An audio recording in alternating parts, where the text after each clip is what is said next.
Yeah, you're just in. You're not necessarily the wrong person to get Maybe my all of that. So I managed to get the stage off the t-shirt, so I'm alright. And what other ways here? Yeah, because you're representing. I'm not. Maybe financial times. I have to look at the interest in the ship.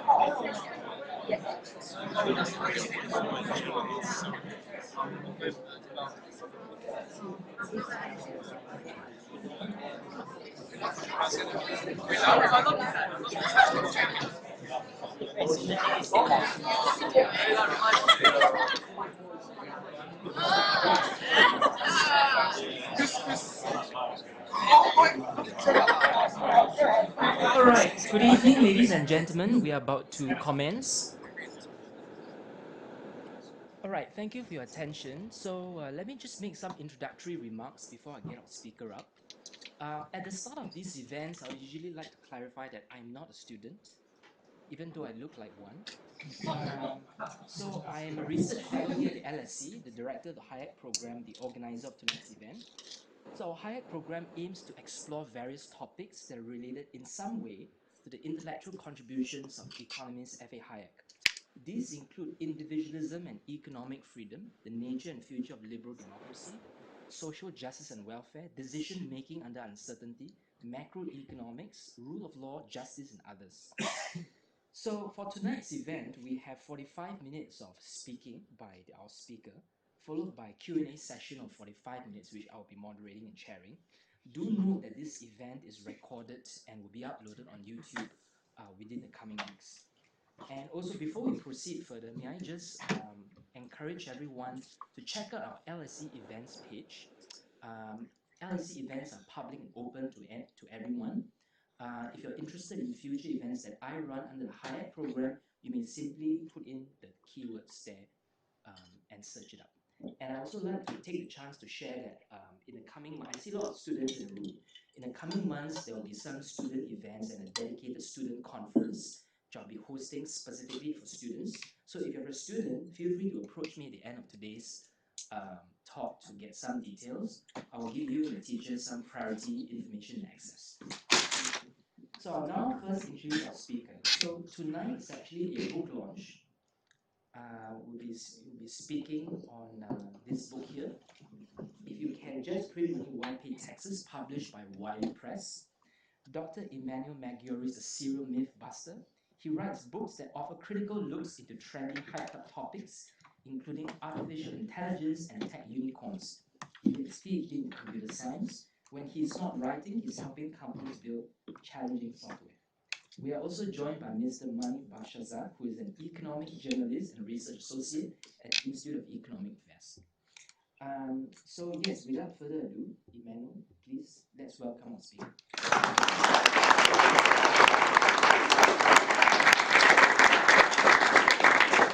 Start. Can people hear me properly? Yeah, okay. Yeah. Cool. Well, thank you for coming, even with luggage and stuff. Yeah, I appreciate it. Yeah, so we're here to talk about MMT. It's modern monetary theory. I'm going to call it MMT because it's kind of short. I'm going to call the people who support MMT the MMTers, also because it's kind of short. I took that picture in Argentina. That was me paying for a hotel room. That's where I grew up. And yeah, anyway, so the first thing I would speak about is why now. In addition to me writing a book about this, there's a reason to speak about MMT. It's a theory that has been around for 30 years. Nobody took it seriously, but now people are all of a sudden speaking about MMT. So the first reason is Zack Polanski. He's been learning MMT. So we have a mainstream politician listening to MMTers. He's been using the vocabulary of MMT. He said that money has been created as an idea. He was referring to money borrowed by the government. This is not really, it's not dead. It's kind of like money that has been created. The second quote there, I'm going to read this. We're going to see later on what he means by this. But he said the fiscal rule we need to have is to make sure that inflation doesn't go higher than the skills and resources we have in the economy. This idea of resources, very, very MMT-like. So that's where it comes from.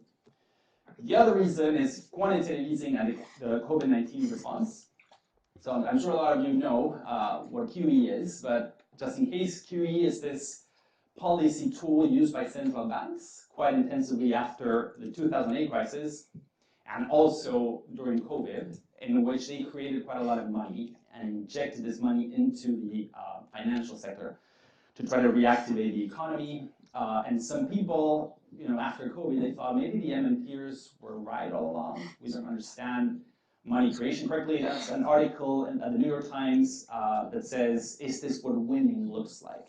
Right? Speaking of a famous MMPer that we will encounter in this talk. The other one, The Deficit Myth, this book, published in 2020 by quintessential MMPer Stephanie Hutton. It became a major bestseller, and you can find it at the airport. So this kind of phenomenon.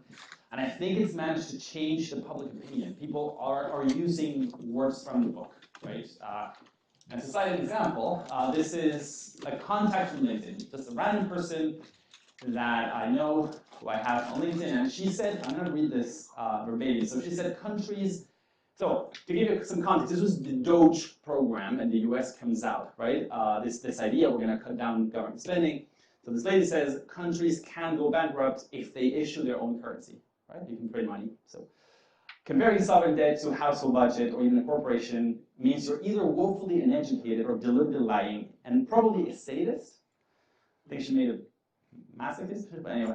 You'll love the suffering, be honest. And this vocabulary comes from MMT. You often hear self-inflicted. They don't say, self-flagellation. They say self-inflicted a lot, right? Budget limits or debt ceilings, all of that stuff is kind of pain that is unnecessary, essentially.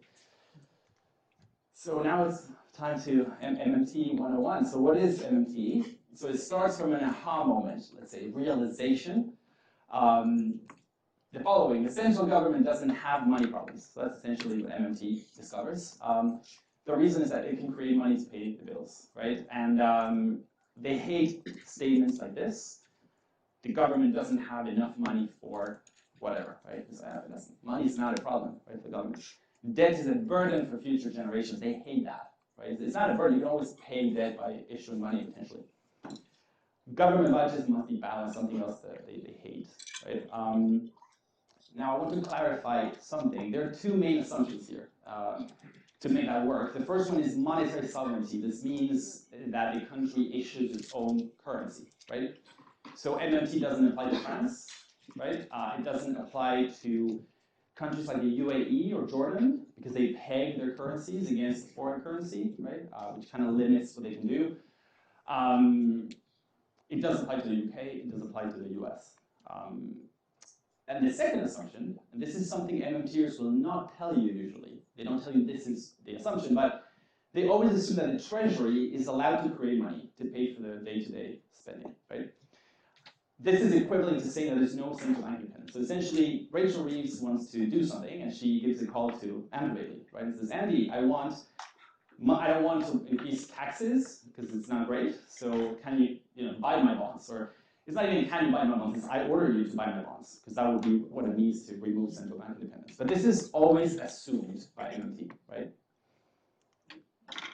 So I'm going to cover 3 conclusions of MMT. Essentially, what they do is they take that thing we just mentioned and they use it to analyze a variety of issues. I will cover 3 of them. They call this often the MMT lens, right? We study typical or common questions with the MMT angle. And one of them, this is probably the most famous one, is, I'm quoting one of the most famous MMTers directly, the government cannot run out of money. It can always financially afford to take care of our own. Another MMTer called this the most important contribution of MMT, okay? And I'm going to criticize it immediately. Because essentially what they're saying is if the Treasury is allowed to create money, then it cannot run out of money, right? Which is essentially a truism. There's nothing new in saying that You're not going to run out of money if you can print it, right? All economists know this. And I also think all human beings kind of know this, right? If you can print money, you cannot run out of money. So there's nothing new, economically speaking. Now, what economists worry about is the economic consequences of letting the treasury create money, right? That's the question. And they don't think it's a good idea to do that for two reasons. The first one is political. They think the government, the elected government, may be tempted to create a little too much money. And the other is economic, because they don't believe that there is anything to be gained in terms of prosperity by doing that. So there's a sort of fake big reveal with MMT that we see all the time. You know, people feel almost like they've been lied to a lot. I have all these people on Twitter saying that, you know, but the government cannot run out of money. Like, why can you say that? The publicity of MMT is always the last part of this sentence. The government cannot run out of money, but they're not telling you that. They're assuming that you just let the government create money, right? Which makes it kind of obvious. So I have this sort of fake big reveal. Conclusion number 2. This is Stephanie Kelton, the author of The Deficit Myth. The entire national debt could be paid off tomorrow, and none of us would have to chip in a dime, right? Why? Because you could create money and essentially swap all these bonds for money, right? She calls it just changing yellow dollars, those are bonds, and replacing them with green dollars, right? However, this is very likely to cause surprise inflation, at least some level of inflation. We can discuss the reasons later if you're interested in this. This is an economic default on debt. So if I repay, if I borrow 1,000 Argentinian pesos, you know, and then when I pay them back, they're not worth what they used to be. So the person who lent me the money, they can't really buy what they thought they would buy. That's an economic default on my obligation in real terms, right? And MMTers do this a lot. They confuse, or they say something technically true that is economically untrue, right? So technically repaying debt by printing money, yes, always technically possible. Everybody knows this. Economically true that you're really paying the debt. Not really, and when economists, like a modern economist, and I'm sure a lot of you guys here have learned this kind of stuff, when economists speak of the burden of debt, they think of the real obligation, which is, can we actually fulfill the promise to people, right? Will they be able to afford what they thought they would be able to afford with the debt repayment? Right? It's not about printing money and just giving you the number of dollars or pesos that you were expecting. Paper wealth is not the same as real wealth, right? Very, very common confusion all over the MMT literature. Conclusion number 3, I'm citing Stephanie Kelton again. MMTers very, very often will tell you about sectoral balances. Right? That's the holy grail of MMT. We go through balance sheets, and they seem to have found some very, very interesting conclusion about a deficit for someone being a surplus to someone else, which is kind of obvious, but anyway. So let's hear from Stephanie Kelton. Fiscal deficits don't eat up our savings, they enlarge them. In purely financial terms, every fiscal deficit is good for someone. Fiscal deficits will always lift our collective financial boat. So this is because people criticize MMT because they say you're going to be printing money, or like you say deficits are not a problem. And deficits in purely financial terms, though. Her italics, though. She never explains in the book why she's saying this.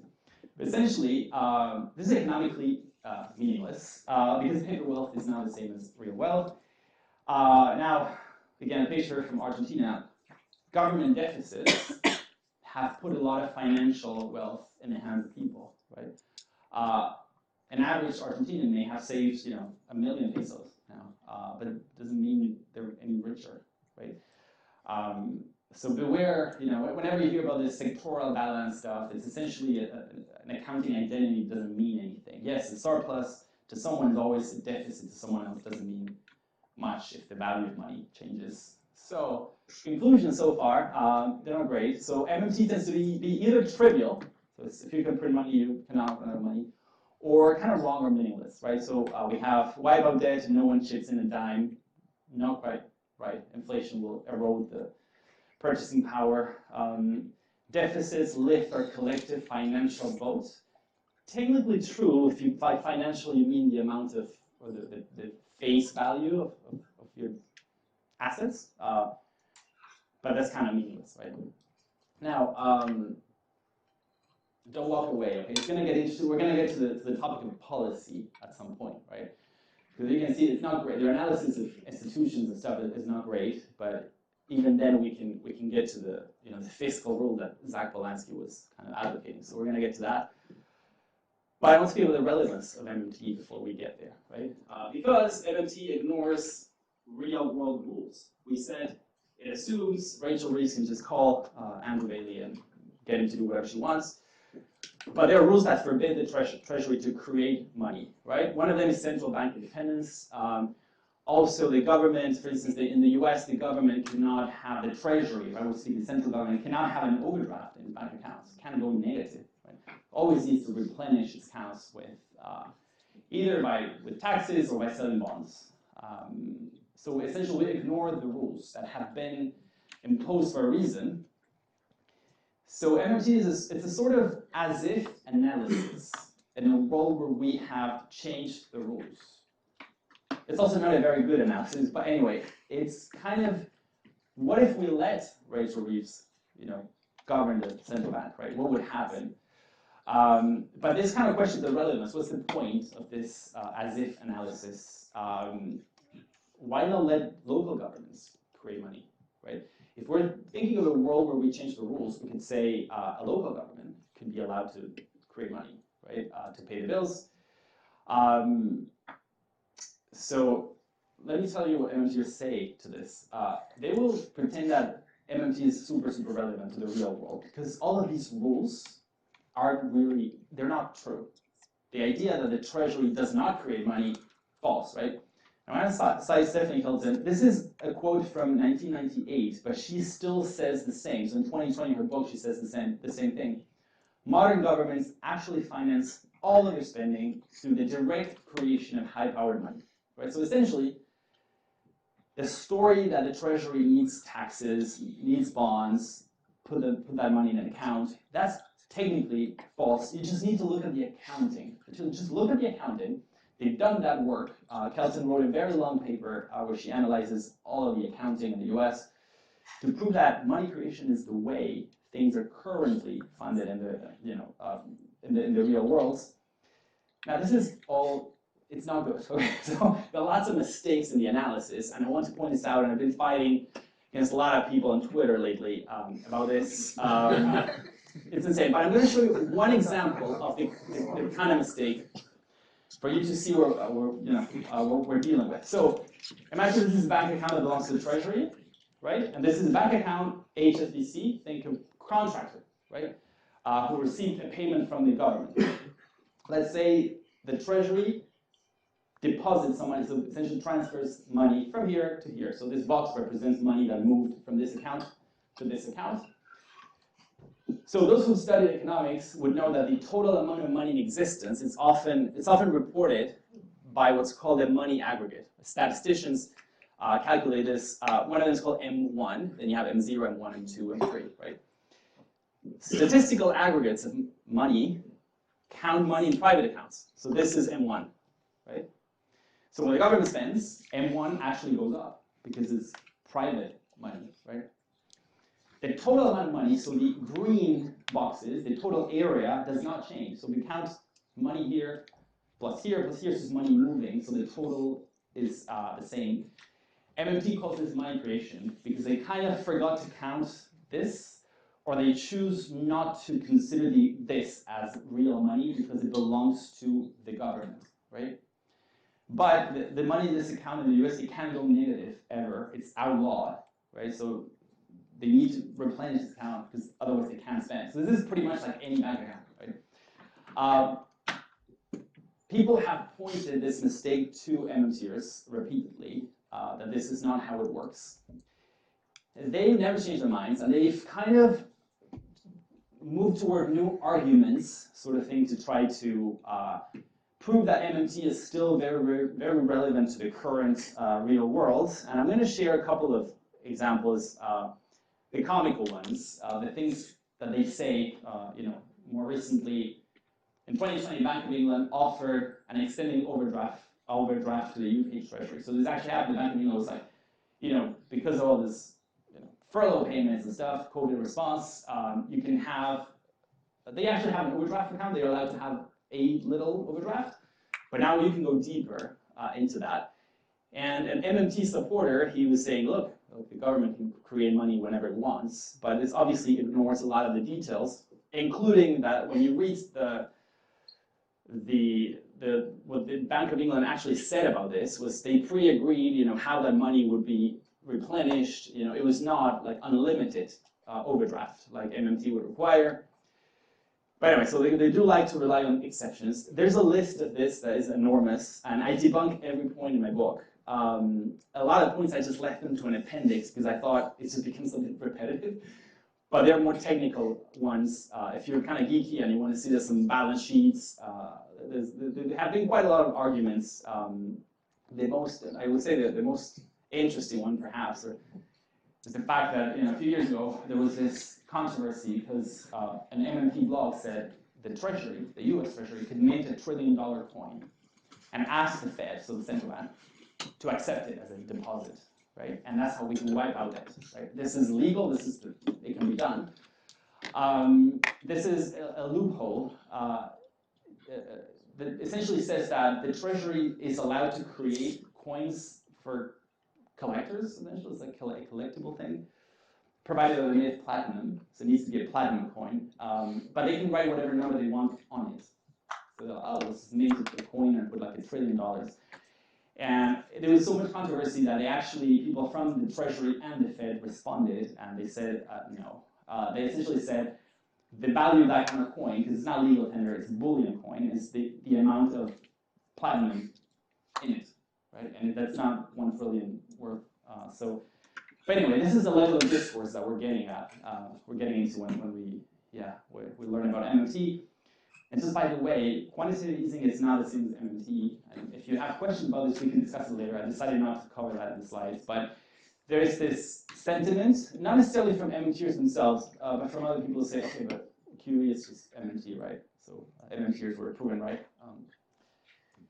Conclusion, so either trivial or wrong, meaningless, and possibly irrelevant. And sorry, I can't be more positive. Right? So the current rules don't apply, and anyway. So I'm going to get to policy recommendations now. So you can forget about all the analysis of MMT. The analysis of institutions is not, has lots of problems. But we can still do this as if analysis and say, okay, let's assume we do let the Treasury create money, right? What can we achieve from that in terms of prosperity, right? Because that's the end goal, is to make our lives better. So let's have a look at the policy recommendation. We want the recipe to make our lives better. So first we need to diagnose economic potential. Economic potential means what's the size, the possible size of the economy. I'm using the word potential. If you guys are at LSE and you're studying new Keynesian economics, that word will come up a lot. According to MMT, economic potential is enormous in terms of there is a lot of slack. They use the word slack, meaning that there are resources that are unutilized everywhere. Think of unemployed people, unused materials, land that isn't used, right? So there is so much room to do more, economically speaking. And they say in Europe there is 25% slack, right? This is what they say. To make this clear, this means you can increase GDP by 25%, right? Which I think most economists wouldn't agree with. This is theoretically explained by a thing called the principle of effective demand. So that guy's Keynes, right? The economist. He published a famous book that in the 1930 something, and the book says lots of things. There is one chapter that was a bit of a disaster, and everybody forgot that chapter. So if you are studying at LSE, you probably will never even hear that this happened, because he was kind of proven wrong, right? And people remember Keynes because of all the other work he did and all the other chapters. So I think this is chapter 19, if I remember correctly, where he says that he tries to prove that the economy can get stuck in a situation of enormous slack, enormous unemployment. And this is not caused by any sort of rigidity in prices, price adjustments and stuff. So we all remember Keynes, who's the guy who said rigidity is the problem, right? That's why unemployment happens. But he tried to prove that that was not the case. And unfortunately, the theory is terrible. It never worked. I'm not going to cover it in detail here. We can discuss it later if you want. But what I'm trying to say is MMT uses a heterodox interpretation of Keynes. It's very old. It's like 100 years old. To kind of prove theoretically that economies are situations severe slack. So this is the recipe. You need to run higher deficits funded by money creation permanently on a rolling basis to mobilize idle resources, right? Give a job to every person who needs one. This is MMT's flagship policy. It's called the Job Guarantee Program. But also do public works, give free college to people. There's a whole thing, a whole package of policies that they support. There will be no inflation from doing this because there's no competition with the private sector for the same resources, right? We can think all these resources lying around that nobody wants, right? Because Keynes proved that. And then let's just print money and mobilize this idle stuff, okay? This is two MMTers speaking, 2020. They said government spending creates free lunches as it utilizes resources that would otherwise be left idle, right? Sometimes they say MMT is not a free lunch. You will hear some people say that, but actually in their own words, they kind of, there needs to be a free lunch for MMT to be interesting. There needs to be a possibility of using this money creation in a novel way without causing inflation, which would be kind of a free lunch. So this is the recipe. Now, what happens after all resources are utilized, right? If the economy is running at capacity, let's say 25% more GDP, let's say in Europe, you can't let anyone spend more because that's when inflation happens, right? Because there's no more slack to absorb, to produce the things that people want to pay so much for. So you need to avoid that. So if there's a risk of too much spending, let's say the private sector getting very excited about AI, right? And starting, they want to get loans to invest in AI companies. Once we're at capacity, you need to increase taxes, right? Because that's how you suppress private spending. Taxes don't fund the government. They hate that. When they say we need to increase taxes, remember, it's not to fund the government. It's an inflation control tool. The interest rate needs to be parked at 0, in case we're wondering. So they don't say, the interest rate shouldn't be used for inflation. Now, what about government spending? Let's say we're at capacity and the government wants to build a new hospital. They need to budget based on resources, not budgets, not money budgets. So I put those bricks there to remember what I'm trying to say here. Let's say, are there enough materials to build this hospital that we want to build? If not, what should we not do in order to make room for this new project, right? And this brings us to Polanski, right? The fiscal rule, fiscal means government, like treasury spending, we need to have is to make sure that inflation doesn't go higher than the skills and resources that we have in our economy, right? So this is the MMT recipe. Hopefully that's clear so far. Is it? Go back to 1920s, when they were printing money like crazy, the interwar period. Yeah. The Germans, the Weimar Republic. Yeah. It's a clear example of just printing your way money, printing your way out. But then you had hyperinflation. Yeah, so I can tell you what MMTers will say about that. So they will say, with regards to post-war inflation, the economies were, there were supply shocks, essentially. The war, destroyed these countries, right? And when there's a supply shock, production goes down. So they explain hyperinflation due to a lack of productive capacity, that's one. the specific case of Germany, they had to make reparation payments to neighbors, right? And they were pretty big. And that was why they printed a lot of this money. But they will argue that this was, that the hyperinflation was caused by the reparation payments themselves. So something they do all the time, the MMTers, with past episodes of inflation is to focus on the trigger, right? So there was always the money printing, right? But what caused it in the first place, right? So they're going to say reparations. They're going to say a drought, potentially in Argentina. You know, you've heard people say it was a drought, and that's why, you know, productive capacity collapsed. So there's always a specific trigger. Zimbabwe is saying, so they're going to say the collapse of agricultural production due to the land reform, right? It is true. So the moment the land reform took place, there was less production and inflation went up. However, and this is the part of the story they don't tell you, inflation turned into hyperinflation later, when the central bank decided to start creating money to subsidize agriculture. And that's when hyperinflation. So there's always a component of money printing in all of these episodes of inflation. What MMTers will do is focus on some other external trigger, and it's always different, right, the trigger.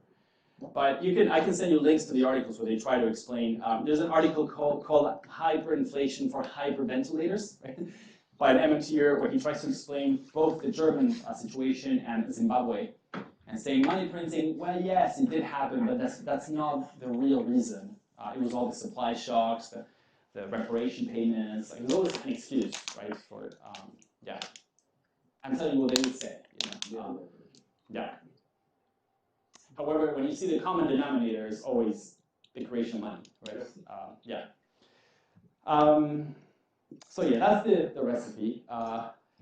It's very seductive, I have to say, right? Because this idea that there are resources lying around, and also they focus a lot on unemployment, always, to prove that there's slack, as if it was the only resource required for production, right? So to them, 5% unemployment, they bring it up to 25% because they count people who are part-time. So to them, this is slack, right? But you know, if you've studied mainstream economics, you know that 5% unemployment is not seen as a sign of slack. It's seen as a sign of frictions in the labor markets and stuff. But anyway, let's critique this recipe. It has a very naive theory of inflation. It's almost, so first of all, there's no expectations. I don't know who's studying economics here, but you know the standard economic models nowadays, the first thing they speak about is expectations, right? Because if the people expect the treasury even to start creating money to pay for spending, it's likely they will start increasing prices now preemptively, right? That happens, expectations do not appear in this theory of inflation. It's almost like an on-off switch. Whenever there's any slack, there's no inflation, right? And only when you get to that point of zero unemployment, the switch goes to the on position and inflation starts.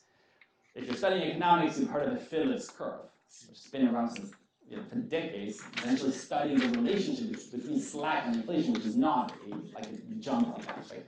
It's a very naive theory of inflation. Odd assumptions about money demand, because MMT essentially says that you're constantly creating more and more and more money. What's going to happen with that money?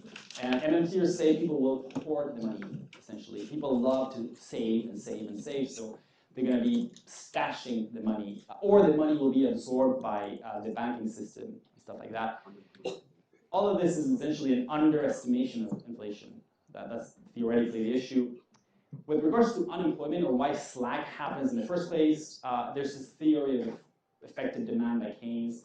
Not going to get deep into that, but it's an overestimation of slack, essentially. When you combine an underestimation of inflation and an overestimation of slack, you get a free lunch. This idea that there's stuff lying around, you know, inflation not a problem, so I can utilize resources. Empirical problems. I'm just going to mention this very briefly. Why have central banks succeeded in generating 2% inflation over decades if there is so much slack? This is a big problem for MMT, because they say slack has been pervasive since the 1950s, right? Slack has always been a problem. So why is inflation positive by different metrics? Even people who don't agree with standard estimations of inflation say it's been positive. How is this a thing, right? And Brandon Ray, one of the most important MMTers, he wrote lots of pages on this, because it's a big problem for MMT. this is one of the conclusions. Prices have trended upward for a variety of reasons. Some price rises have to do with measurement issues. So essentially, we're measuring inflation wrong, which a lot of people find very, very hard to believe. And then the other one is Beaumont disease. So this is essentially the idea that services and manufacturing, the productivity in both types of activity grows at different rates, right? It is true that nowadays you can buy a dishwasher and pay the same as potentially going for like you go to the theater and you spend like I don't know £100, right? That's a service. But then you can buy electronics for £100. You couldn't do that years ago, right? So there's that, but that's only explains relative prices. The theory, the Beaumont thing, doesn't have anything to do with the general level of prices. But essentially, this is how Randall explains why inflation has existed despite all of this slack, right? Practical problem is how are you going to mobilize idle resources, right? Because you want to print this money and only mobilize idle resources. For example, the job guarantee program, how is it not going to compete with the private sector for some of the same workers? Right? And how do you increase taxes quickly enough to fight inflation? Because that's the recipe to fight inflation, is increase taxes to suppress spending. But everyone knows that taxes are kind of slow to act, but also it's hard to increase taxes quickly, right? And finally, there are political problems, which is why people don't want to give elected politicians the money printer. But essentially, will politicians actually increase taxes to tame inflation? Right? Once inflation is going up, are they going to say, were the MMTers in 2021 saying we should increase taxes? They weren't. But the other one, and this brings us back to Zack Polanski, will politicians calculate resources accurately? Forget about budgets. We need to think about resources, right? I recommend everyone to read this paper by two famous MMTers. It's called How to Pay for the Green New Deal. So they take the Green New Deal, which is a policy proposal in the US, and they say, we're going to apply the MMT method. We're going to see how the resources required for this, and where they're going to come from, right? And there was a great chance for them to show in practice how MMT is different from the way we do things. It's a major disaster. So this is important. Free public college, public infrastructure, and perhaps even care services would enhance productivity by more than enough to make them pay for themselves, right? So offer free college, right? That takes resources, teachers, right? We don't even need to count that. It doesn't take resources because free college helps people become more productive, so they will produce more in the future. They don't justify this. There's no maths. There's nothing, right? So this is an extremely sloppy analysis of resources. But will politicians do better than this? Because MMTers don't seem great at this. Today, an MMTer, because I've been fighting a lot with people on Twitter, was telling me they've never said that anything pays for itself, And I shared this article, and he insisted the article doesn't say this, but this is a quote from the article. Like, it literally says it verbatim. But anyway, so I think this is perhaps the biggest challenge, despite even the theoretical issues that free lunch doesn't really exist. But if it did, can we trust Zack Polanski to calculate the resources? And now, there have been some further recommendations by MMTers with regards to inflation. These are new. They've been published in the last few years. And I wanted to tell you what they're up to. So more ways to fight inflation. One is price controls, right? If taxes don't work. Now that's the picture from Argentina, price controls. Yeah? Is there any historic empirical example where price controls have worked effectively? I don't know. I don't know. I'll let you do that research. Yeah, I haven't done my research. Yeah, I grew up in Argentina. Like, the shelves were empty, and the price control thing was never on the shelves. Like, I've just moved back from Zimbabwe. Yeah. And whilst living there in 2019, this is purely for the purpose of an example. My place had a swimming court, a tennis court, Yeah. and a swimming pool. Yeah. And when I left, just shy of 3 years later, the price was based on what was then called RTGS, which was Okay. one of the dozen or so currencies that they've been through. The contract was, at the end of it, $350 for everything, because it had accelerated so viciously. Yeah. And they did price controls for various foodstuffs that were part of the basic diet, and the shelves were bare. Okay, so So- it didn't work. In that example, Yeah. no. Yeah, maybe it could work in some cases, in specific products, I don't know. It seems to defeat the laws of Precisely. supply and demand, Precisely, right? yeah. Because if you keep It pricing- cannibalizes the supply chain in Yeah. its entirety. Yeah, it You have doesn't. farmers burning crops. Yeah, really. Yeah. Well, yeah. It would be good to know if there are any. I'm sure MMTers have an article where they've studied successful examples, Yeah, I would- but they haven't done well. I would well. like to see Yeah. some examples Yeah. of Yeah. it actually working, because perhaps Yeah. it could, but just off the top of my head, Yeah. I can't think of anything. Yeah, that's why I'm putting this here, because I think most economists don't believe that this is a real solution, right? Yeah. The other one is foreign exchange controls. And the reason for them saying this is that lately, people argue that MMT would cause currency devaluation. If a country starts creating too much money, the currency is devalued, and that causes imported inflation. Because when you import products, they become more expensive, and that kind of causes an increase in prices domestically. So the answer was kind of foreign exchange control. So they try to limit foreign currency operations, which goes against monetary sovereignty, by the way, which is kind of the main thing, with MMTs. Like we do whatever we want, because in order to maintain an artificial exchange rate, you need to stockpile foreign currency to be able to dump it in the market at the right time. This is a picture of Argentina when foreign currency controls were introduced. A black market developed. They call it the blue market locally. It's like a euphemism for black market. Very, very old, you can find it everywhere. So the official currency exchange rate remained like this, but then this is the unofficial one. It's a little bit like with price control, right? It just doesn't end up working in practice. And the other one, let inflation run its course, because production will expand. Factories will, let's increase our capacity because people are spending more. And very naive. So I have 5 minutes left. To summarize, the free lunch is nowhere to be found. Theoretically, I haven't found that free lunch.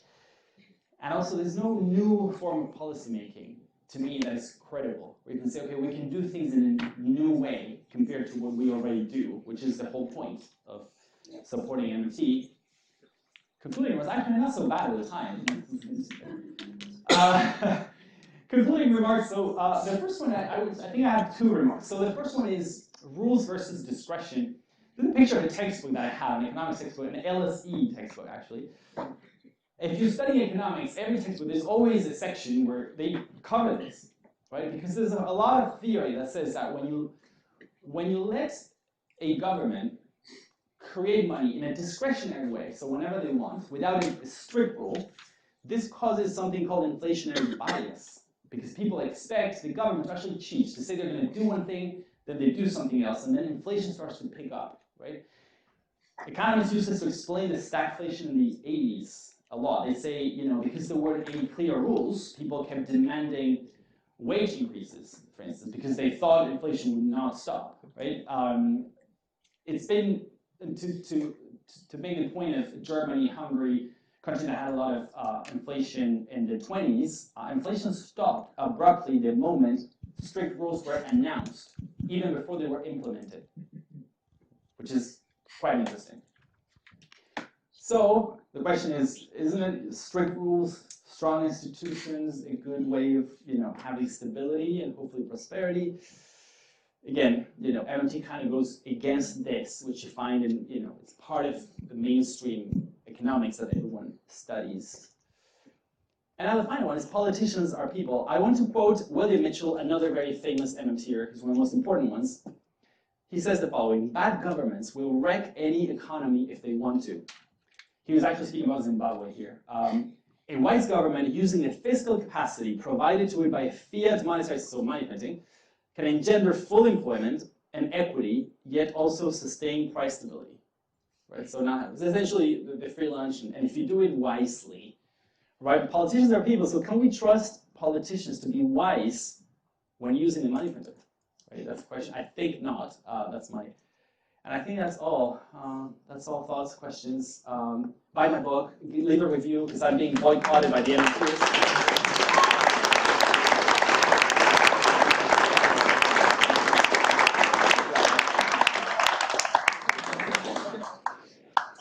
Yes, right. So Yeah. it's now time for some question and answer for 45 minutes. I invite Should I sit the there? speaker Yeah. to come here. So before I turn it to the audience, I just want to, have some discussion among the panel first. So actually, this entire talk really, underscores the importance of sound economic reasoning. Mm-hmm. You know, for the past few weeks, actually, I've been speaking to some, members of political class actually in the UK. I'm not going to name names. And you talked about price controls. You'd be surprised, right? I'm hearing, amongst the people who are governing this country, price controls, rent controls, minimum wage, as if these things are going to solve the enormous problems which are happening here, right? So I'm just curious about what what you think about really the state of economic discourse, given these sort of proposals which are coming up, not just price controls but also this in my opinion the reckless handling of money through MMT proposals. Perhaps Mani, you have some questions and thoughts as well. So Thomas Sowell once wrote, the first rule of economics is that we have finite resources, and the first rule of politics is forget the first rule of economics. Right. I think we can say the same thing for MMT. So a bit of context for MMT. In November of 2008, Queen visited London School of Economics, the building that we are in, and all the top economists, it was the height of the financial crisis, and all the top economists came with their perfect models and perfect graphs explaining why the crisis happened.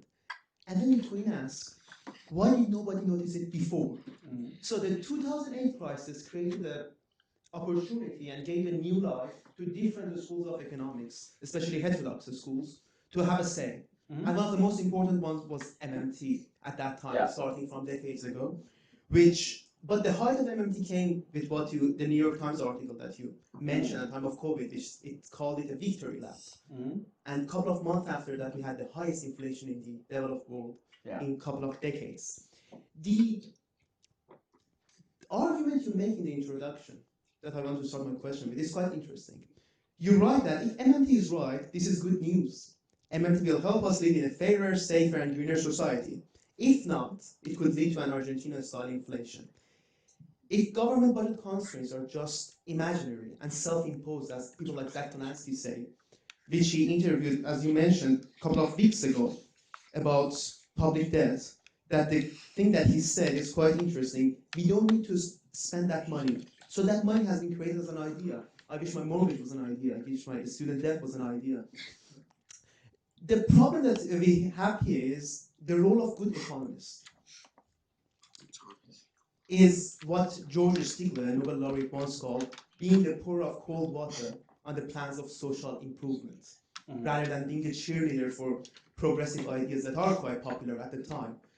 And you have mentioned to me a couple of weeks ago that one of the most representative criticism of MMT doesn't come from the right. We may think it comes from libertarians, fiscal conservatives, quite classical liberals. You said it comes from the left. Can you explain that? Yeah. So a lot of people have criticized MMT in a very shallow way, so they just dismiss it, right? I didn't like that. I wanted to read actual, thoughtful criticism, and there are a few people who've taken the time to actually read the work of MMTers, the academic work, and publish academic papers where they just go point by point. And these critics are actually advocates for bigger government, right? They just think that it's not the right way to do it. There's a guy, I forgot his name, but he's a famous, progressive thinker in the US, and I think he said that MMT seemed to be just an excuse to deceive the public about the necessity of taxes. But the guy, he wants bigger government, right? So yeah, the most thoughtful criticism does not come from let's say libertarians who I mean, they've criticized it, but often in a very, they just dismiss it. So yeah, that's an, I think, I thought it was very interesting to see when you're, sometimes you read those papers and at the end, you said, this economist is like, yes, I welcome, the end of austerity, and we need fiscal intervention and all that, but just MMT is not the way, right? So yeah. But Moni, if I just pose a question to you, you're an economic journalist, you're engaged in these discussions in the public eye of the media. What sort of, challenges have you encountered really when it comes to really communicating these sort of sound economic concepts, in a world where money printing seems like, it's something that really only, an economist can dress up in something so sophisticated, right? So what are some encounters and thoughts you have on that? I think the main challenge to making the case for free markets, or not only free markets, but sound economic reasoning, I would call it that, is what Hayek said in LSE in 1937 in his magnificent speech, which I really recommend, The Trend of Economic Thinking, which he was analyzing the different schools of thought that they were gaining popularity at that time, mostly Keynesian, and even some old institutionalists like Veblen in the UK. And he made the case that the reason why the public doesn't understand economics is because the conclusions of economic science is counterintuitive. For example, price controls. Price controls seem to be a really reasonable idea. The prices are rising, let's control the prices with a strong hand of government. But the case that we make as economists, as economic journalists, is that there are unintended consequences. There are unseen consequences. And the main concept is non-monetary cost. Yet, you could control the prices, but would you like to stand in a queue for 3 hours? Or lower quality, it's not always the numbers. That's, as an Austrian, I don't always believe that the numbers are the best way to explain it. For example, shrinkflation, lower quality of products, which always happen. And I think it's still the main, people should make sound economic reasoning public. And John Cochrane, a famous Chicago economist, once said that economists are discussing really complicated topics with themselves. But the economic discourse in the US, and I think in the UK as well, is stuck in 16th century, in the fallacies of mercantilism, in the fallacies of state control of the economy. So I think the case that we can make is the thing that has it, Economics in One Lesson. Or a modern version of that wouldn't be a book like Economics in One Lesson, but TikTok, Instagram, events to make the case, as you do on Twitter, for sound economic reasoning. In fact, this reminds me of a French economist called Frédéric Bastiat. I'm sure you know Bastiat, who has this analogy of the seen and the unseen, right? Lots of politicians and members of the public look at what's seen, right? Oh, you have people on low wages, for example. Therefore, you want to put a minimum wage, a direct sort of response to that, right? But what you do not see are the unseen effects, right? The hidden effects, right? So there are some economists who say, oh, if you put minimum wage, it doesn't actually cause unemployment. We have these numbers, right? But what they don't see, for example, are some of the cuts to pay packages and benefits, for instance, right, that employers do behind the scenes. Even if the worker is kept on the books, it doesn't mean that there is no cost to the firm, and it doesn't mean that it doesn't actually affect the worker. And in any case, it doesn't actually change the fundamental situation, which is that there's a lack of productivity, there's a problem of work, right? So do you see this seen and unseen dynamic in some of these issues? And the perfect example for what you said, to build up on your point, is the point that you made about full employment in Keynesian school, which it was the general theory that he wrote. And after that, William Hart wrote a magnificent book, which the PDF is online, accessible for free, The Theory of Either Resources. And then he said, how do we achieve, this is a simple question to criticize Keynes' idea of full employment. How do you achieve growth in an economy? We change. If we do everything that we're doing right now, there would be no growth.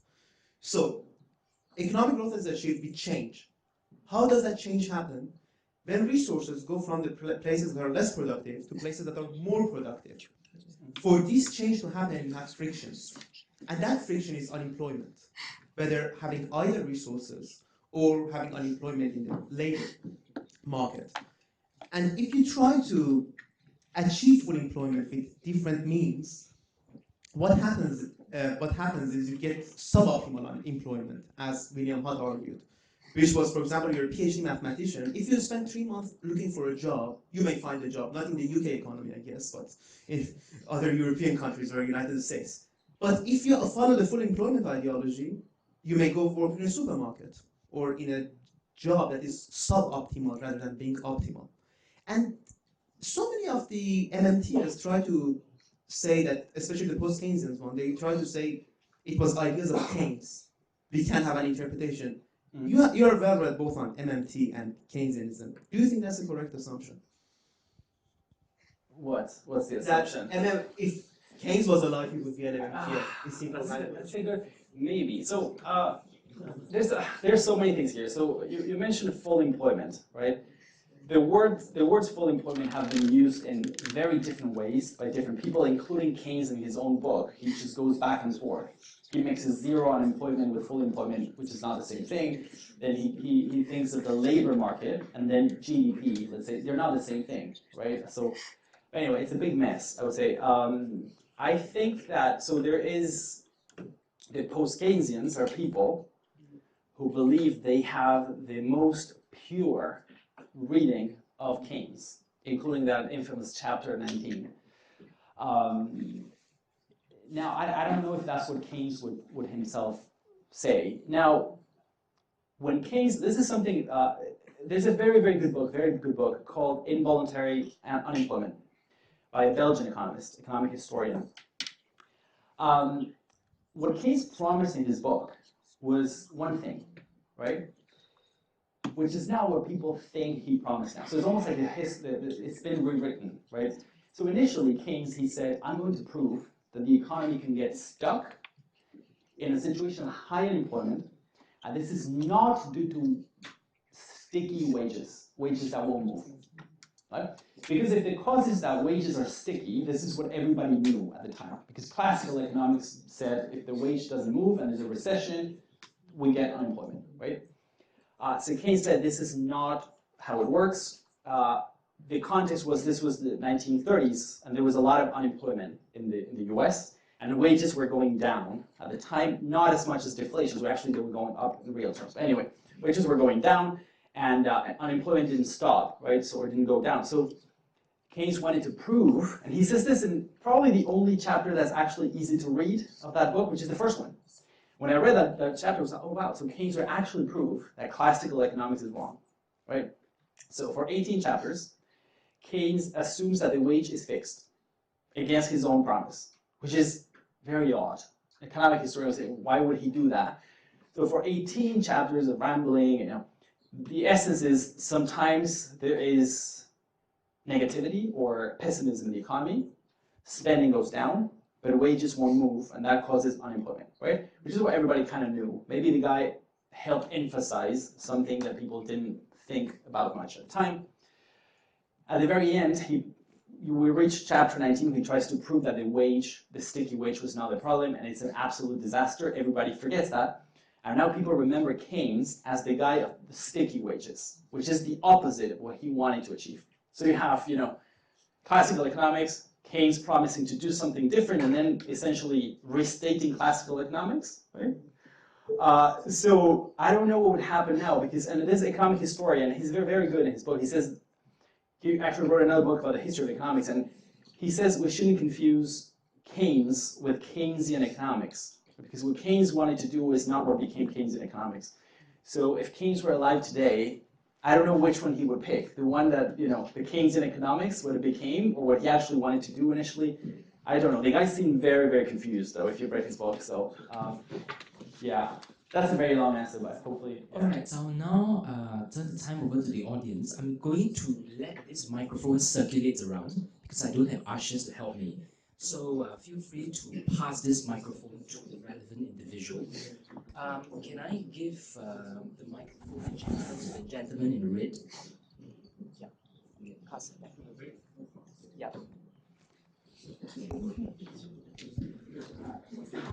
What happened here? Welcome back.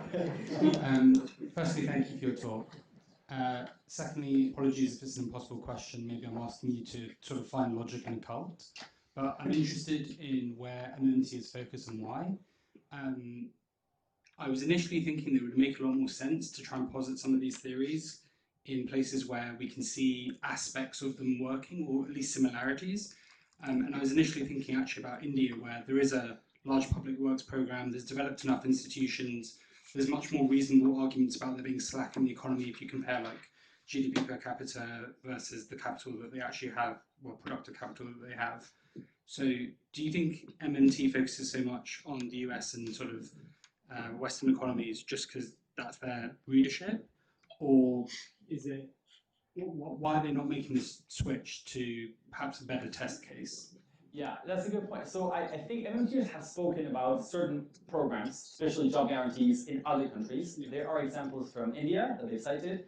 And actually, the example they cite the most, which I find a bit comical, is Argentina. In 2001, they had a program that they say was a sort of success case of a job guarantee. It wasn't. So essentially, it was not a job guarantee, so it didn't apply to everyone.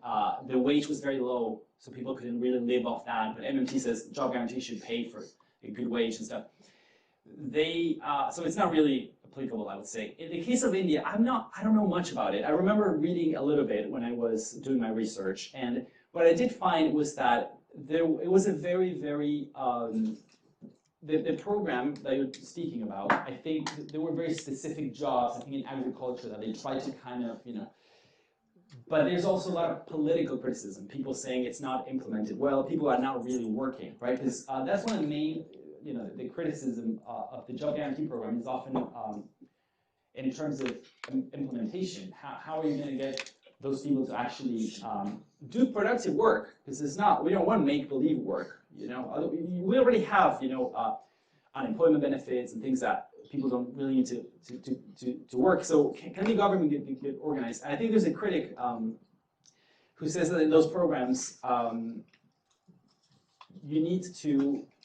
so the people in that program need to do unimportant work in a way, right? Because if the work is very critical, you can't just get people from a job guarantee pool, and then when they decide they found a new job, they just leave. You want, good skills, long-term contracts and stuff, which is kind of the opposite of the job guarantee program.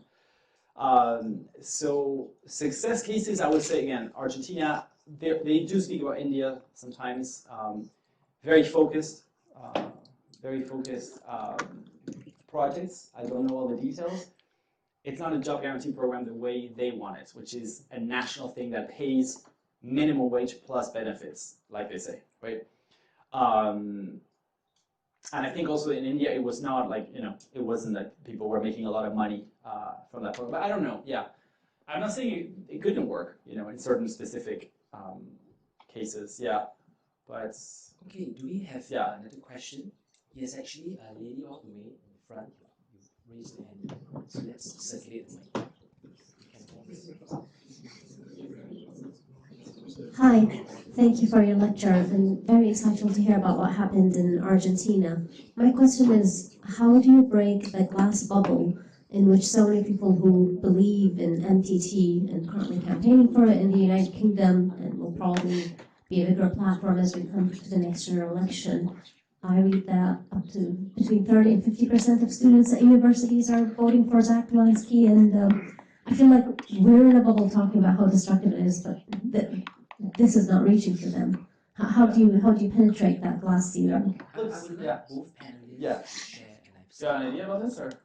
Maybe. Yeah, I can start. So someone messaged me the other day to see on my book, and he said you should use humor to ridicule them because it's basically fun.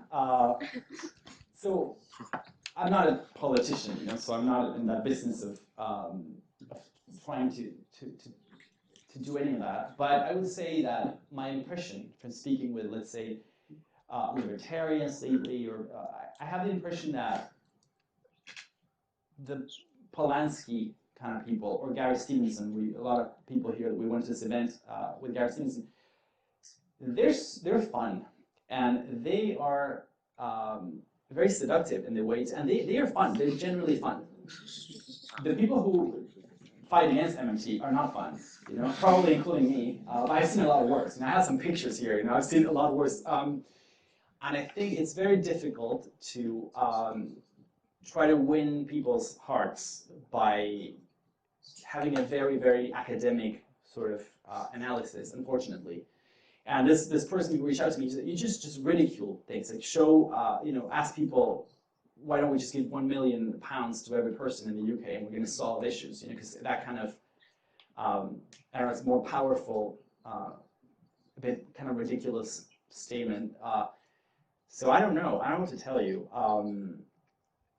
I wouldn't go down the road of like, the academic analysis, academic theory already exists. A lot has been said about MMT, so it is very dull. I think a lot of people get bored very easily when you start, speaking about the Phillips curve. So we shouldn't do that. Never mention the Phillips curve. So I think maybe some, I don't know. I think a few of my quotes here, my goal was to show how ridiculous this is when they say college pays for itself and stuff like that. And my point was to try to show this is kind of, very, very silly. So maybe that's the way to go, to kind of try to even expose their contradictions. I don't know. I wish I had an answer for this. I have a few comments of my own before I bring it Yeah. in. So you mentioned the statistic 30 to 50% of the university students voting for such things and believing in such theories. If that's the case, right, I think really economists, educators, universities have largely failed this generation. Okay, and that's really, really unfortunate. You have young people believing and voting for price controls, minimum wage, rent controls, believing that that's going to solve the problems, and some of these theories as well. So I mean, what can I say?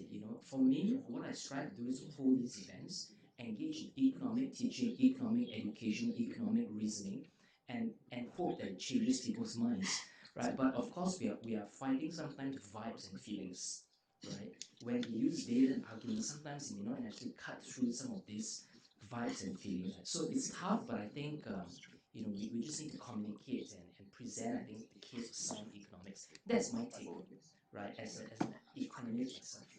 I totally agree with your both points. I would add a couple of things. The first thing is, when people on this side of sound economic reasoning, as we would call it, are debating a person like Gary Stevenson, like the LSE event a couple of months ago, if you are trying to persuade Gary Stevenson, we are trying to persuade Zack Polanski or anyone on the MMT, what they do is they try to persuade the public, the audience. And I think that's the mistake. I think so many people here have been in that debate. Theoretically, Christian Nimitz, who was debating Gary Stevenson, was completely right. Completely. On the data, fact check, to the point. But the public was convinced persuaded by Gary Stevenson. Because he was just a good showman. And I'm not saying that as a bad thing. Good for him. But I think we need to be better showmen to make the case for the audience rather than just trying to convince them. The second point is, it's not, for us, it's about economics. For them, it's about class war. So when the Green Party was pressured about wealth taxes, and so many people showed examples from different countries like France, that, you know what, if you have wealth taxes, you're not going to generate revenue. Their argument was, the revenue is not the main point. The main point for us is getting money from the rich. So we should fight them in their own battleground. So we are thinking in the terms of economics, is it going to generate revenue or not? Is it an optimal tax or not? What they're thinking is, we just want to destroy the rich, we want to eat the rich. So if it doesn't generate any revenue, they do not care. If we make the case that billionaires are leaving the country, they say, good, let them leave the country, let the millionaires leave the country. So I think the fundamental problem is, we are trying to persuade them, they're trying to persuade the public. And I think that's the error that we have. So let me add something to that, because I was thinking, so let's say the idea that there's a lot of slack in the economy, right? The argument for MMTers is very emotional. This is when you show it to people, look at unemployment, and people have been unemployed, they've struggled to find a job, right? So when you do this feelings-based thing of, slack exists, and we need to plug that hole, what potentially we could do, if we don't agree with that, is try to, I don't know what this is, and this is a good question for the audience potentially, but what is an equally emotional way of kind of proving that actually the economy does not have this slack we think? Because we can't go and tell people, look, there's an economic theory from 20 years ago, and that says that surge costs and frictions in the labor market are the cause of unemployment. And also, the favorite theory to explain unemployment currently in mainstream economics is called efficiency wages, right? it's the worst PR that you can ever, because essentially this theory says that companies pay higher wages than they need to in order to motivate employees, right? But that causes unemployment, right? That's one of the standard theories right now. I'm not saying it's correct, but it's kind of widely used. But in terms of PR, imagine telling people, oh, no, it's like people are lazy, they don't want to work, and unemployment is because we have to, it's insane from the point of view. So I don't know how you can rephrase that in a way that has a similar impact, but the other way. Just like But if you have ideas, tell me, yeah, because I don't know. just like to your point, the problem is they have a utopia. We don't have one. Our whole argument is, you know what, if you do those policies, things are going to get worse. But we don't have a utopia to offer that. If you do these policies, then you're going to reach a better place, maybe higher economic growth or something else. Yeah. Okay, let's have more questions. Yeah. Actually, you have. Yeah. So I've got two questions, if that's okay. Yeah. The first is, if we think about the American context, obviously the demand for US dollars would have been the global reserve currency so much higher in any country. Yeah. Would that change the potential application of MMT, specifically in that country, because the relationship between money creation and demand for dollars would, I think, make it more difficult to have a hyperinflationary spiral based on money creation in the US context? And the second thing, I don't know if this is an MMT question, but just something that I've been wanting to ask for a long time to someone who knows about monetary policy, but obviously so much of the money supply comes from the central bank, but lots of it is also created by commercial banks when they create loans. Mm-hmm. And so how does that relate to this argument in that, like, when we talk about it, we normally simplify it to the central bank creates money supply and therefore inflation is linked to that, but does anyone even track money creation from commercial banks, and how does that relate to this argument? Yeah. So the first question was, what was the first question? The first question was specifically the American context. Yeah, sorry. This is a very common criticism toward MMT. That is very US-centric, right? Yeah, this has been, MMTs, we've analyzed other places, so that's true. At the same time, I'm not sure that's true. So the US has had inflation in the past. I'm not sure it would still be this reserve currency if they start printing money in a discretionary way. I don't know how long that will last. But it's a very common criticism. So what you're saying is literally, you'll find it written in lots of papers that criticize MMT. Yeah. And everything's very US-centric in the way they think. As in, so that theory has been created with US context in mind? Yes. Yeah, that's a very common criticism, of MMT. The other question was about money creation. So I'm going to tell you a story. So the reason I wrote this book, I took MMT seriously, guys. So I did not want to debunk MMT initially. So I wanted to learn economics a few years ago. I'm very nerdy, and I went to a bookshop and I bought a textbook, like a thick like this, by Paul Krugman. I'm sure a lot of people like here. Anyway, and I was reading the book, and it explained how money was created and how banking worked, right? And I just felt that something was off with the explanation. Because they said, no, nobody goes with their coins to the bank and deposit that money. Like, what are you talking about, right? And then I discovered there was this famous paper by the Bank of England saying, no, that's not how money works. Most money is created by commercial banks, right? So when HSBC gives a loan to someone, the money is created at that point. That's how most money is created currently, right? So the central bank controls the rate at which that happens by using interest rates. But most money is created in commercial banks. So what Paul Krugman was saying in the book was wrong. Current books in economics have corrected this, right? So they don't explain it the wrong way. But there was a group of economists that for 20 years have been complaining about this bad explanation, right? And they are the MMTers. So MMT was right about one thing, which was that money is created by commercial banks, right? And at that point, I told myself, okay, what else are they right about? And that's why I kind of even bought their textbook. They have a whole textbook called Macroeconomics from the MMT angle. And turns out that they weren't right about many things. But what I'm trying to tell you here is that, again, money is created in the private sector, mostly, with the influence of the central bank.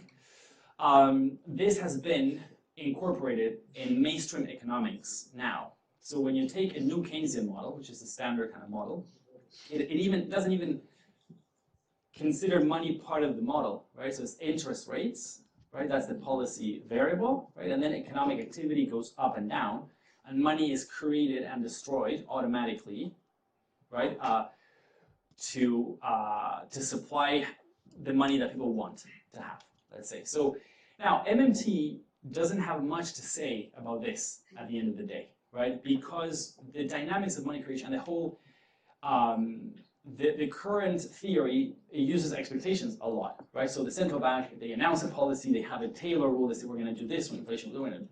And there's a whole model of how economic activity responds to money creation in the private sector. And I feel like MMT, even though initially it said, yes, money's created this way, from then on, it got very stuck because it doesn't have a credible theory of actually how money is created. It makes all these mistakes, saying that the treasury creates money when it spends and stuff like that. So I feel like what you're saying is very interesting because this has been a very common criticism of economists in general. Why do they keep, I don't know, do they not know how money works, or did they just write textbooks in a kind of more pedagogical way with the whole story? I bring my money to the bank and then the bank lends my money to other people. That's not how it works. So how did you learn this? How do you know that commercial banks create money? Oh, I'm an economist. You're an economist. Yeah. But you see that now it's the standard kind of view. But MMT hasn't done much with that, I would say.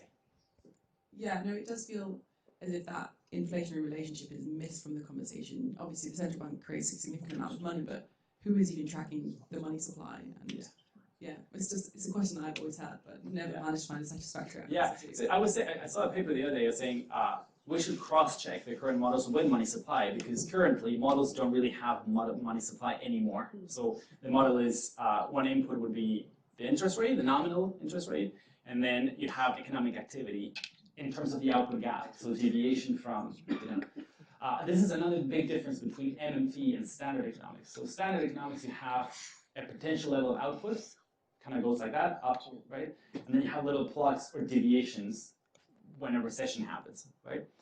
And they're short-lived. They can be longer, like after 2008, because of deeper problems and stuff. But it's always a deviation from potential, because we assume that markets have correction mechanisms, right? MMT assumes that the economy is always stuck very well below potential. So the theoretical apparatus is very, very different from standard economics. Yeah. That's a very long answer. Hopefully that. Could we perhaps get some questions from people at the back? There are lots of students. wow. I'd like to get them involved in the conversation. Should get them in mic. Oh, there's one more here. I have a question. Yeah. Go ahead. You can ask a question, please. Okay, thank you so much. Okay, congratulations, Emmanuel. What a great conference, and for sure a great book. I have a question. I'm from Colombia. Currently, we are moving forward for elections, and the actual president he took some populist measure. He increased the minimum wage in 24%, and last year the inflation was in 5%. So now currently people are losing their jobs in Colombia, and the prices are increasing. What would you recommend if I could make a recommendation for the next president in Colombia applying the MNT theory? Okay. So I would say that in Latin America, there's been a tendency to, make bad decisions very often in general. But I could share some quotes. They are in the book. But in the 1970s, I think, or the 80s, in Chile, for example, there were people saying there are idle resources in the economy, so money printing is not going to cause inflation, and then inflation picked up in Chile. So the MMT rhetoric has been used quite a lot in Latin America to justify the creation of money, right? This idea of idle resources, and there was the former Argentinian president, I think I may quote him in the book, he says something about the machines are off in our factories, they're not running then. So they always have this rhetoric of idleness, right? And then the money printing is not going to cause inflation because of that. So I don't know how you can use this, but I would say there's a precedent for this rhetoric being used and then ending in disaster. Another thing that happens a lot in Latin America is that when there's a period of bonanza, like things are going well, tax collection is good because oil prices are high in Venezuela, or there was, soy production was really favorable in Argentina. Governments tend to expand quite a lot and do a lot of these things, like bigger programs, computers for every student in Argentina. They literally gave laptops to every student. There were millions of laptops, and that goes well. But now, at some point, that ends, right? And there's an article that I can share with you. It says that Latin American governments tend to, when things go south, they, instead of adapting their budgets, that's when they start the money printing, right? And that's what happened in Argentina. That's what happened in Venezuela more recently. The expansion of the government happened when they were, taxes were good. I don't know the situation in Colombia, but or this minimum wage story. But I think I think unwavering rules are very important. That's something you could say to them, like solid institutions, very clear rules. Because when you start kind of messing up in a discretionary way, you end up having inflation in general. Yeah, and that's not fun. Mani has some comments before I bring Just a short point to answer that. The Colombia example that you said is really interesting, and the same happened, I think, a couple of years ago in Turkey with Erdogan, when it was the elections, and then he raised the minimum wage, raised the government wages. So there's this phenomenon that became Nobel laureate economists called political business cycle, which before elections, governments will start printing money. So that's the reason they need fiscal rules that limits creating inflation, higher debt, and budget deficits before election cycles. And I think that's another example that these fiscal rules are not just some imaginary obstacles, they really work in practice. Can we have a show of hands again? There were some gentlemen at the back who were. Yes, the guy from spectacles. Do you have a question? Oh, yeah, sorry. She does have a question. Oh, give it to the guy behind you. he raised his hand first, so I want to give it to him. So first of all, a good talk. And second of all, as you may know, in 2022, the bonds market had crashed due to the exchange rate, drastic changes. Yeah. So my question is, how would MMTers respond to this and resolve this problem as quickly as they could? Yeah, I love that question. I was going to speak about Liz Truss. I even had a picture of Liz Truss on my slides, and I removed it. I think in a way, what happened with Liz Truss was a test of MMT, right? They're going to say it's not, and I can tell you potentially why, but the MMT says the government does not really have restrictions in order to spend, right? And what Liz Truss tried to do was, okay, let's kind of spend in a way that didn't add up much, right? And it was actually the day after they announced they were stopping quantitative easing. It was like the central bank is not going to buy your bonds, right?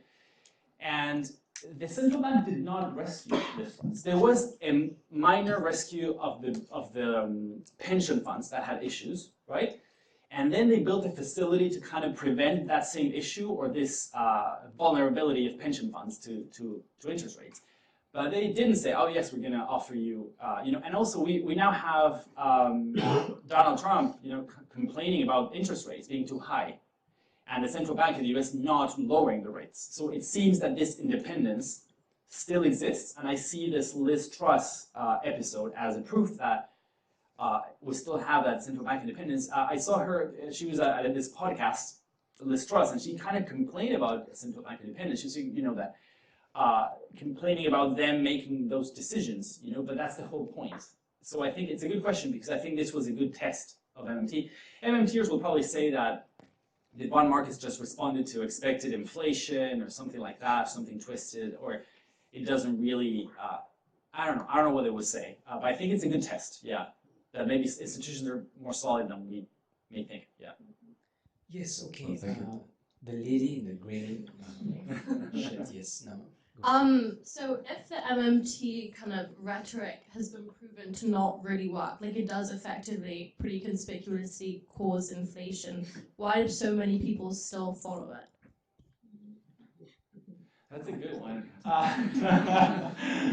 I would say that, look, I've been having the experience of discussing with MMTers on Twitter, and it is quite a cult, I have to say. There's nothing you can tell them that will change their minds. So they've made up their minds, and they will always find.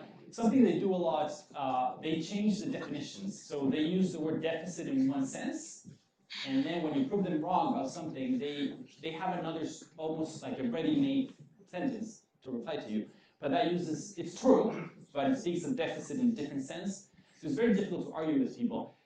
But why are so many people listening to MMT? Because I think, to be fair, if you want two MMTers, there is a lot of distrust, I think, of mainstream economics. I think they're doing a better job. I like mainstream economics every day more, as I learn it. But it is true that until not too long ago, the models did not have the financial sector. So in 2008, there was no finance in the standard models, right? So they couldn't have predicted the crisis. After the crisis happened, they started including that in the models. I saw a paper that said, oh, actually, we already had models that can be used to predict the crisis. They existed, but really people weren't using them. So it was a bit embarrassing, right? So people, I think you're right to question every narrative. MMT, mainstream economics, we need to listen to all angles. And I think people are a bit disappointed in economics or what's going on with the general state of the economy. So they're trying to listen to other voices. And I think there's a lot of that in MMT. I think there's a legitimate interest in listening to an alternative, right? So I think that's one reason why people go so much to MMT. And then there's a lot of stuff that MMT says that is just very, very appealing to a lot of people. It's just wrong, right? A lot of people follow MMT because people on Twitter have told me so much that money is created every time the government spends, and you have people writing papers about this. So there is misinformation too, I think. But to play devil's advocate, I think we should listen to everyone, and I think there's a reason why people are concerned about mainstream economics. And when they go and you see this in The Spectator, Mervyn King, so the former director of the central bank, he said, he dismissed MMT very quickly. He said this is moral bankruptcy, very short article, right? So when people see that this is how you explain why MMT doesn't work, people are right potentially to question that and try to listen to the MMTers. So maybe there's also a bad job at debunking MMT. Can I say there's a general problem here, right, where bad economics usually makes good politics. And good economics, right, usually don't make good politics. Okay? So if you think about the core concepts of economics, scarcity, opportunity cost, incentives matter, right? These are not things that play well on a political stage, right? You have housing problems, rents are too high, let's call for rent controls. Let's stop the rents from going up, right? But economists, if you are 98% of mainstream economists, that's going to shrink housing supply because it's going to destroy incentives of landlords and people who own homes. And that's not actually going to help the people trying to help, right? But bad economics makes good sound bites on the political stage. So there is really a structural problem here, which I think, it goes down to communication, it goes down to charisma. I'm sure you have something. Just a short point. James Randi, a famous atheist, once said, those who believe without reason can't be convinced by reason. And I think those who believe in MMT, they believe it without reason. But it feels good, doesn't it? Like, if you read MMT texts or blogs or tweets, what they're saying is every single economist is wrong. Every central banker is wrong. Every government is wrong. So if you're young, you're passionate about this stuff, that's a really good feeling to feel that I have a special knowledge which all the PhD economists from Harvard, MIT, and LSE do not have. I have this type of magical knowledge about the economy, which everyone tries to hide it or tries to debunk it. All the elite, this class ones, you not know this stuff. Yeah, to add to that point, I think the rhetoric of MMT is a rhetoric of abundance, of more prosperity, right? The very common rhetoric of standard economics is one of kind of like, we're at potential, this is how things are, and Phillips curve. It's like, it's terrible.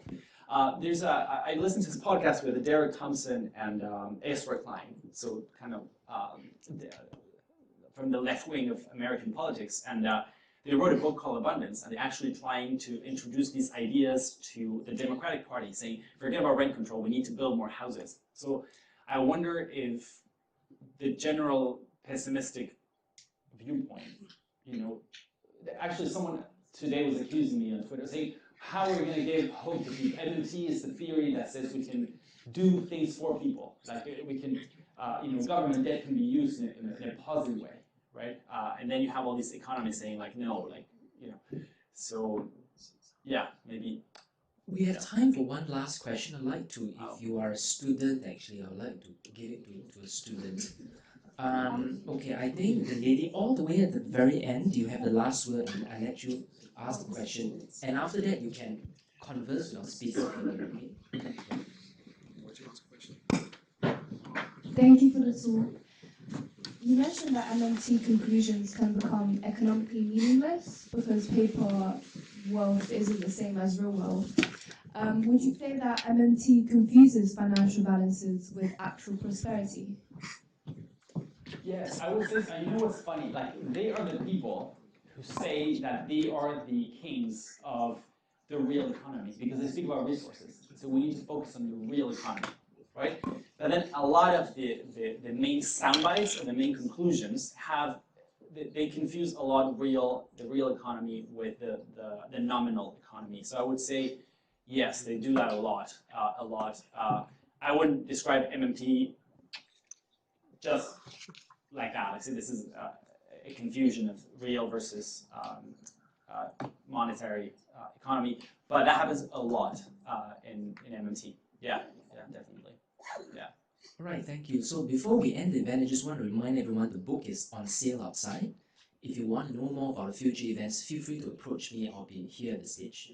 Right, thank you very much for coming. Next.